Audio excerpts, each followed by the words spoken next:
In the heart of the vast Serengeti plains, where the golden sunlight pours like honey over lush green carpets of grass, life usually reveals itself in all its splendor and brutality. But on that particular morning, a haunting stillness shrouded a small corner of this emerald paradise. It was not the peace of a midday nap, but the painful silence of a tragedy newly born. On the damp earth, a tiny gorilla named Milo, his soft black fur still glistening with morning dew, trembled as he nudged the shoulder of his mother, Arya. He could not understand why the mother, who was always warm, always ready to pull him into her embrace at the slightest sign of trouble, now lay as still as a gray stone. Arya was gone forever, taken by the cruel muzzles of human guns, leaving her innocent child stranded in a world where the line between life and death is as thin as a breath. Milo's cry rang out, a heartbreaking sound, fragile yet filled with a despair that echoed into the vast void. He was unaware that, from the sun-drenched horizon, a massive silhouette was looming closer. It was Leo, the lonely king of the Savanna.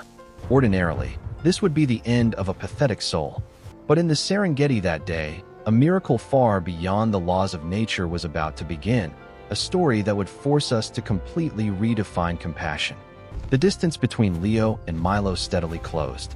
Each step of the male lion, weighing over 200 kilograms, made the ground tremble slightly, and his giant shadow stretched over Milo's small, shivering body.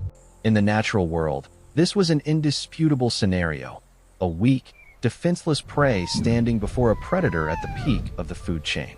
Driven by instinct, Milo scrambled to his short legs, puffing out his chest and letting out the most puerile growl a baby gorilla could muster. It was an act of madness, yet also the ultimate courage of a child trying to protect what remained of his mother.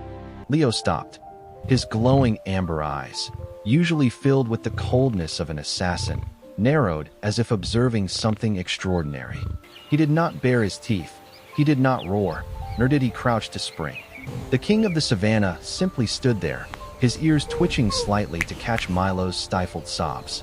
Perhaps, in the deepest layers of animal instinct, Leo recognized a universal language that transcends species, the language of grief. He looked at Arya's motionless body, then back at the trembling child who refused to retreat. The silence grew suffocating under the Serengeti sun. Then, the unthinkable happened.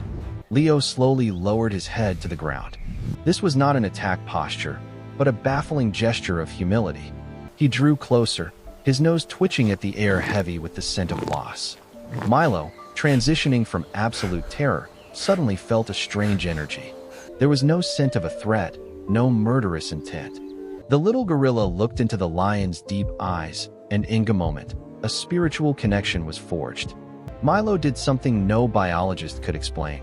He stepped forward and used his tiny hands to grip Leo's thick mane.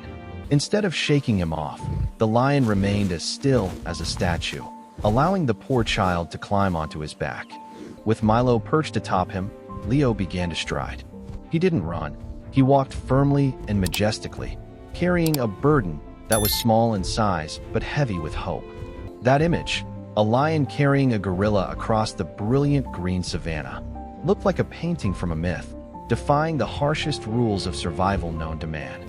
Leo wasn't looking for his next meal. He was fulfilling a journey written by destiny, taking Milo to a place where life could begin again. Under the brilliant midday sun, a unique procession unfolded. Leo walked leisurely, his majestic steps gliding over the grass.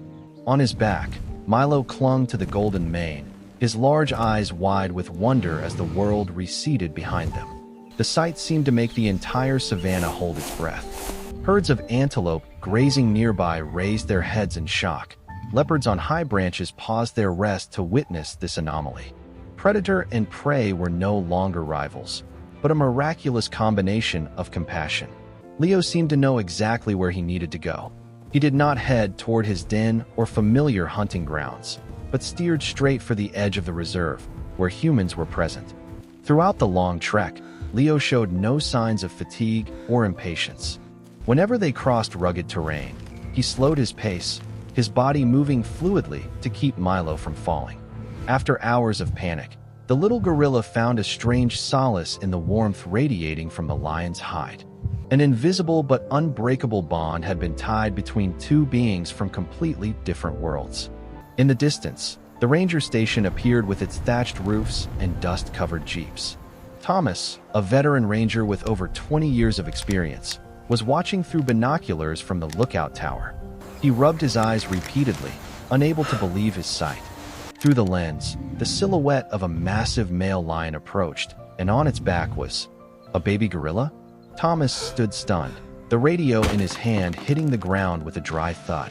He hurriedly called his colleagues, his voice trembling. "Everyone, get out here now. Something impossible is happening." Leo stopped about 30 meters from the station gate.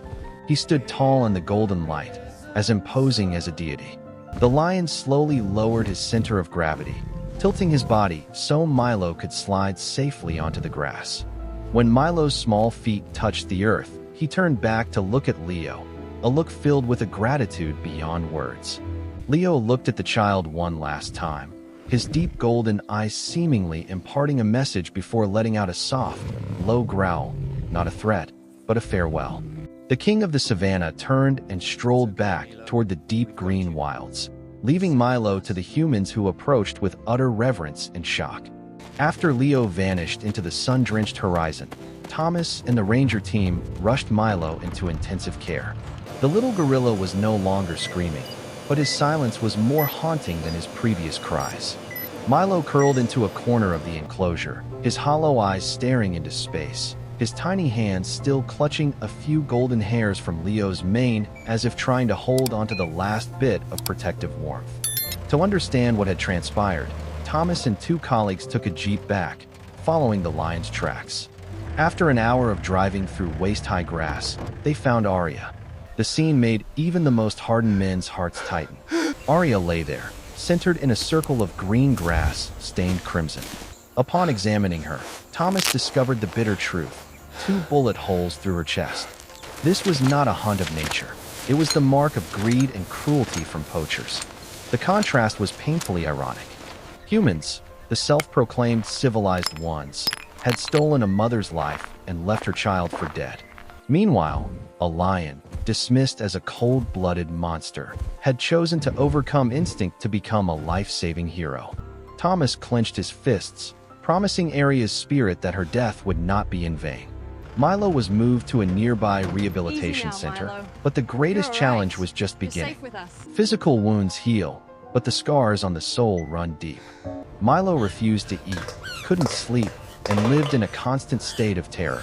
Veterinarians and animal psychologists took turns staying with him, using every ounce of patience to comfort him. They knew medicine couldn't cure the pain of losing a mother. What Milo needed was an instinctive connection, an embrace wide enough to shield him from the shadows of his past. After weeks of tireless effort, a glimmer of hope appeared. The team decided on a bold plan, introducing Milo to Sarah, a female gorilla who had recently suffered the loss of her own infant at a neighboring sanctuary. They hoped that 2 broken souls, when placed together, could heal each other through the power of empathy that only nature can create. The meeting between Milo and Sarah took place in a breathless silence. Through a temporary mesh barrier, 2 beings bearing the scars of the past looked at one another. Sarah, a female gorilla with eyes heavy with the weight of her own loss, slowly approached. She showed no aggression. It was as if the scent of loneliness and pain emanating from Milo touched her strongest maternal instincts. As the gate was opened, a magical moment filled the air. Sarah did not hesitate. She gently reached out her large, warm arms and pulled Milo into her chest.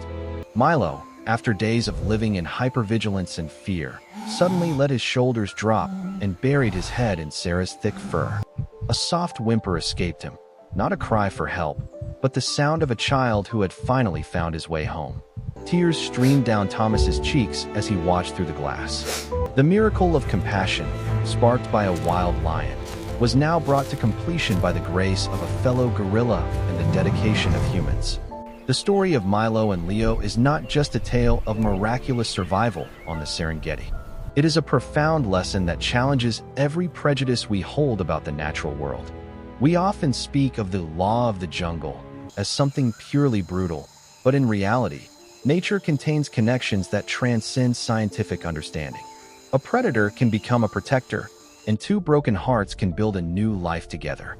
Compassion is not a weakness. It is the most powerful tool for survival and the invisible thread that binds every living soul on this planet. Today, under the vast African sky, Milo sleeps peacefully in Mother Sarah's arms. And somewhere amidst the golden grasses, King Leo still strides proudly, keeping to himself the secret of the moment he chose love over instinct. If this story has touched your heart, believe that kindness exists in the most unexpected places. We, the humans who hold the fate of this planet in our hands, have the responsibility to protect these wonders. Join us in speaking out against poaching and supporting wildlife conservation funds. Your every small action is a continuation of the mission Leo began.